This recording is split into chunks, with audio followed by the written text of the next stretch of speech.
Hello everyone, welcome to Forensic Science India. I am Arunima and today's topic will be post-mortem changes.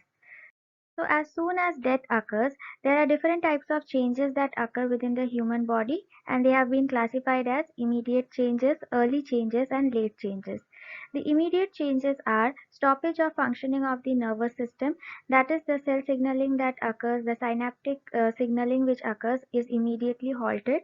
Stoppage of respiration, there is no inspiration and expiration that takes place, and stoppage of blood circulation. So the blood that gets pumped from the different arteries and different veins and goes for the oxygenated blood formation, that process also completely stops, and this is the time when the doctor calls the time of death. The early changes. The first stage of early change is algor mortis.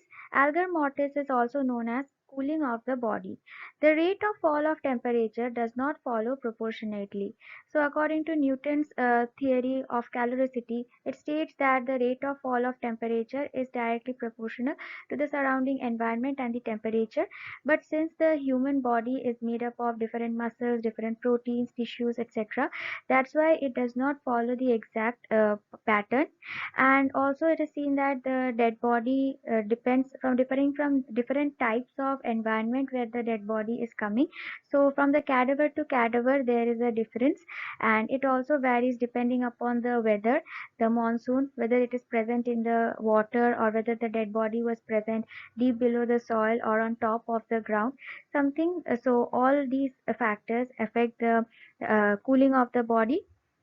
If we plot a graph stating the rate of fall of temperature after death, it gives a sigmoid shaped graph, and it is also known as a S-shaped graph. And in that S-shaped graph, a plateau is seen, and there is a sharp fall in the temperature within 9 to 12 hours of death. Postmortem lividity, this is also known as hypostasis. It is also known as postmortem staining. It is present in the dependent parts of the body. So if the dead body was present lying on its back, then the shoulders, the part of the waist which is in contact with the ground will get the postmortem staining. And if the body was lying on its front, then in front of the shoulders, near the arms, near the forearms, or in the front part of the thighs, the postmortem staining will be present. For complete staining, 5 to 6 hours is required.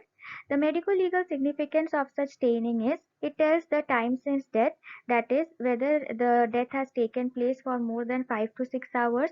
If the postmortem lividity is completely set, that means it has been more than 6 hours since the death of the person. Changes in position of the dead body. Now it takes minimum of 5 hours for the postmortem lividity to get fixed.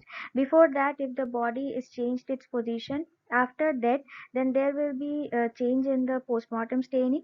And if the body is shaken very frequently from one position to another prior to fixation of the postmortem lividity, then there won't be present any lividity. Cause of death, sometimes depending upon the coloration of the postmortem staining, we can understand. For example, if it is cherry red in color, it means it has some formation of carbon monoxide poisoning. Then in the case of carbon dioxide or methemoglobin formation, it has a slight pinkish tone to it. Then it can also be confused with some differential diagnosis or contusion. So the differential diagnosis for contusion is postmortem lividity, and it can be altered as the postmortem lividity basically is caused due to the bursting of the blood, and in the contusion it is the extravasate fluid tissue or extravasate blood that is present. So that way we can differentiate between a contusion and postmortem staining. Rigor mortis. Rigor mortis is also known as cadaveric rigidity. It is caused due to the stiffening of the muscles because there is no more production of ATP after the death of the person, and it starts spreading from the superior to the inferior parts. So when we see rigor mortis, it starts setting from the upper body, and from the heart goes on to the extremities, and further to the leg, and further to the more lower extremities. It follows the rule of 12, that is, it takes 12 hours to develop. It stays for 12 hours and again takes 12 hours to pass off. So it basically takes a total of 36 hours starting from the onset of rigor mortis till the passage away of rigor mortis. And this is very significant of the time since death. So if the rigor mortis had already set away and the body is not at all stiff, it may be suggestive that the death has taken place more than 36 hours. That's why the rigor mortis has passed away.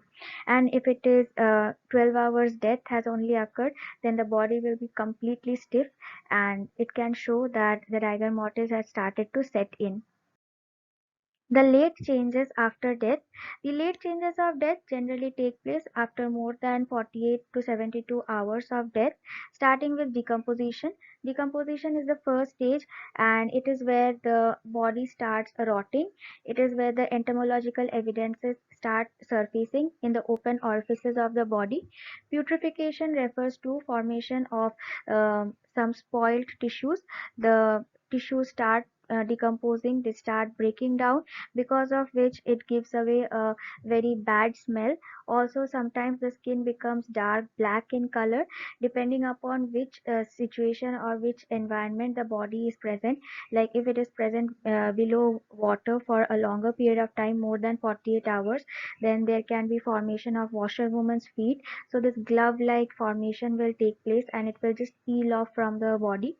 And if it is present on the top of the ground, then there can be certain marks showing that it has been more than 36 or 48 hours. Autolysis is where the smell comes out and gas formation takes place due to the breakdown and decomposition of the different tissues, different muscle proteins. The breakdown causes the formation of this strong gas and it can be like having a rotten pungent odor like hydrogen sulfide, carbon dioxide. So these gases are given out. So these are the stages of 48 to 72 hours after death, provided that the body is unclaimed and kept at the same position. Skeletonization takes place after autolysis. It is where the body starts formation of the bones can be seen, the muscles and the tissues they completely peel off and the body no longer has got the skin on top. It starts to show the bones which are present. In this stage, the skeletons can be used for odontological as well as anthropological studies. The last stage is adipocere formation. The adipocere formation is where a wax coating takes place on the surface of the body and it is the last part of decomposition and it further leads to mummification of the body. So these changes take place when it has been more than 1 week or more than 72, more than 5 to 6 days of death, then these changes take place. The main medical legal significance of these changes are it helps to determine the time since death, whether any movement was done after the death and what can be the possible reason for death. Also it helps to understand that what can be the cause of death which has led to like this particular changes occurring. So in the cases where there is very much external injuries, the rate of decomposition will be faster as comparison to the death which when no injuries are as such occurring. So that can help to determine the in a primary investigation and help to formation of the postmortem reports. So that will be all for today and thank you for your patient hearing. Please don't forget to like, share and subscribe to our channel. If you have any further doubts, then you can put them in the comment section. Thank you.